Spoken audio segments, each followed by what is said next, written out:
Pemerintah kembali memberlakukan pengetatan dengan menaikkan level PPKM di sejumlah wilayah, yakni Jabodetabek, Bali, Bandung Raya, dan Yogyakarta. Dan untuk mengetahui kondisi terkini, kita sudah terhubung dengan Kabid Komunikasi Publik Satgas COVID-19, ada Pak Heri Trianto. Halo, selamat siang Pak Heri. Selamat siang Mbak Lovina, salam sehat.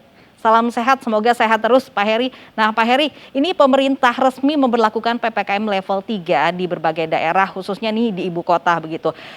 Bisa di-share mungkin datanya segenting apa kenaikan kasus COVID-19 itu di tengah wabah Omikron begitu yang merebak, sehingga memang pemerintah harus menaikkan level menjadi level 3. Iya, memang di daerah Jawa Bali secara umum kenaikannya sangat signifikan. Terutama di Jabodetabek itu kenaikannya sudah melampaui ketika kasus puncak di Delta ya, kasus harian kemarin. Kemudian di Bali juga sama gitu. Kalau kita breakdown lagi, misalnya di Tangerang Raya itu juga kenaikannya sudah di atas puncak Delta kemarin. Jadi tentu saja kalau kita lihat sekarang kasus aktif yang juga sudah menembus 200.000 sebenarnya sudah melampaui juga ketika kasus puncak gelombang pertama yang terjadi setahun yang lalu, 5 Februari, di mana waktu itu kasus aktifnya 176. Nah, kemungkinan kenaikan ini masih akan berlangsung dalam minggu-minggu ke depan sampai pada puncaknya sebelum secara perlahan diperkirakan oleh para epidemiolog akan menurun, tentu saja dengan syarat jika kita bisa memutus mata rantai penularan COVID-19. Baik, selain memang ada peningkatan kasus yang signifikan, kemudian indikator apa sehingga memang pemerintah menaikkan level menjadi level 3 kembali? Ya, kenaikan level PPKM ini didasarkan pada 5 hal. Pertama adalah laju penularan harian, kemudian tingkat keterisian rumah sakit, kemudian ketiga adalah kematian, keempat adalah rasio vaksinasi masyarakat secara umum, dan yang kelima adalah rasio vaksinasi untuk lansia. Jadi hampir di masing-masing komponen ini punya bobot, dan memang kalau lihat penularan di DKI, kemudian keterisian rumah sakit yang terus meningkat, maka wilayah ini memang sebenarnya sudah 2 minggu lalu dimasukkan dalam level 3, tetapi karena asesmennya melibatkan wilayah aglomerasi di Jabodetabek, maka baru minggu ini pemerintah mengambil keputusan untuk naik ke level 3. Demikian juga Bandung, kemudian Bali, dan daerah istimewa Yogyakarta. Baik, kalau tadi Pak Heri menyinggung masalah rasio lansia begitu, yang saya ingin tanyakan, apakah memang ada kebijakan khusus selain memang kemarin juga pemerintah sempat melarang ya untuk lansia bepergian selama sebulan ini. Kemudian apakah memang ada kebijakan lain, misalnya tingkat vaksinasi yang ditingkatkan untuk lansia untuk mengatasi memang lansia ini rentan dipapar Omikron? Iya, kalau berdasarkan data di Kementerian Kesehatan tentang korban meninggal, memang umumnya ada 2. Pertama, mereka berusia lanjut, kemudian kedua punya komorbid. Kemudian 69% diantaranya mereka belum divaksin.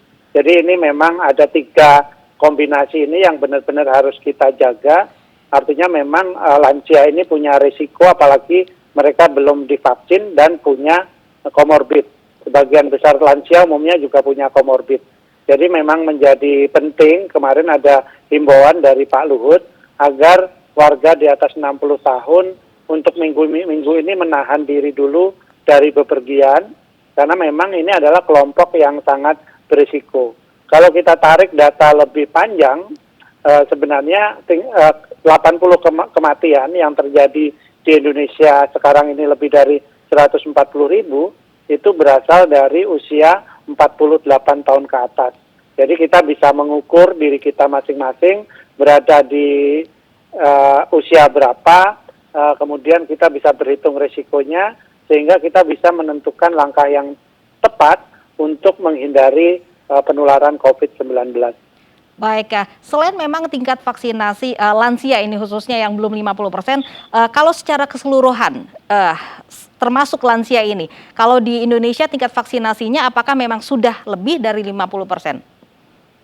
Ya, selama ini secara harian gitu ya, kasus yang 2 kali vaksin memang di atas 60%. Tetapi di lansia ini memang ada persoalan untuk bisa meyakinkan mereka agar mau divaksin.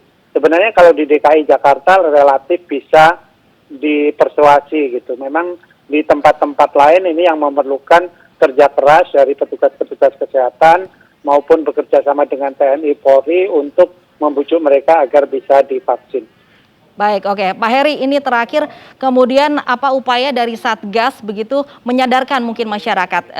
Kita kaget begitu ketika memang pemerintah menaikkan level 3. Setelah kemarin kita sudah ada pelonggaran, kemudian dibatasi lagi. Kemudian bagaimana upaya Satgas untuk menjaga prokes maksud kami, agar masyarakat bisa menyesuaikan kembali untuk prokes di PPKM level 3 ini?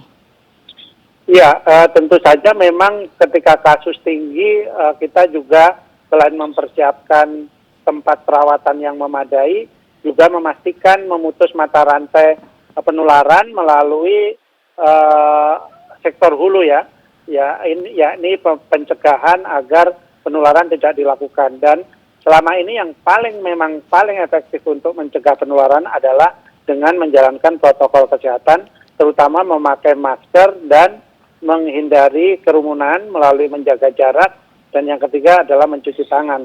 Ini sebenarnya 2 tahun terakhir menjadi kampanye bareng dan rasanya tidak bosan-bosan pemerintah menyampaikan ini, karena kalaupun vaksinasi, risiko tertular masih ada.